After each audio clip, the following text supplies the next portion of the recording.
அரியலூர் மாணவி லாவண்யா வழக்கில் சிபிஐ பரபரப்பு அறிக்கையை தாக்கல் செய்திருக்கிறது.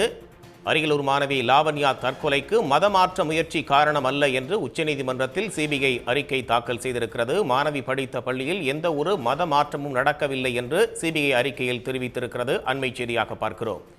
விஹெச்பி நிர்வாகி முத்துவேல் பாஜக தலைவர்களின் அழுத்தம் காரணமாகவே மாணவி உடலை பெற மறுத்தனர் என்றும், மாணவி முதலில் பதிவு செய்த வீடியோவிலும் மதமாற்ற முயற்சி நடந்ததாக எதுவும் கூறவில்லை என்றும் சிபிஐ தரப்பில் தெரிவிக்கப்பட்டிருக்கிறது.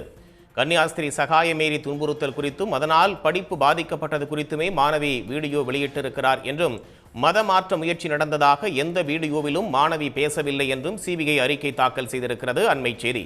மாணவி இறந்ததும் விஹெச்பி நிர்வாகி முத்துவேல் பாஜக தலைவர்கள் சிலர் அவரது பெற்றோருக்கு அழுத்தம் தந்திருக்கிறார்கள் என்றும், மாணவி உடலை வாங்காமல் இருப்பதற்காக பெற்றோர் தலைமறைவாக இருந்ததாகவும் சிபிஐ தரப்பில் தெரிவிக்கப்பட்டிருக்கிறது.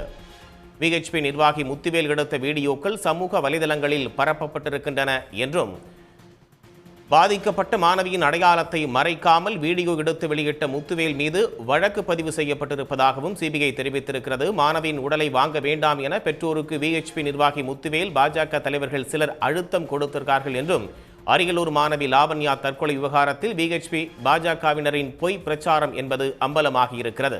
சிபிஐ தாக்கல் செய்திருக்கும் இறுதி அறிக்கையின் மூலம் விஹெச்பி பாஜகவினரின் பொய் பிரச்சாரம் என்பது அம்பலமாகியிருக்கிறது. அரியலூரைச் சேர்ந்த மாணவி லாவண்யா தஞ்சை திருக்காட்டுப்பள்ளி அருகே பள்ளியில் படித்து வந்தார். மைக்கேல்பட்டியில் உள்ள பள்ளியில் 12ஆம் வகுப்பு படித்து வந்த போது மாணவி லாவண்யா தற்கொலை செய்து கொண்டது குறிப்பிடத்தக்கது.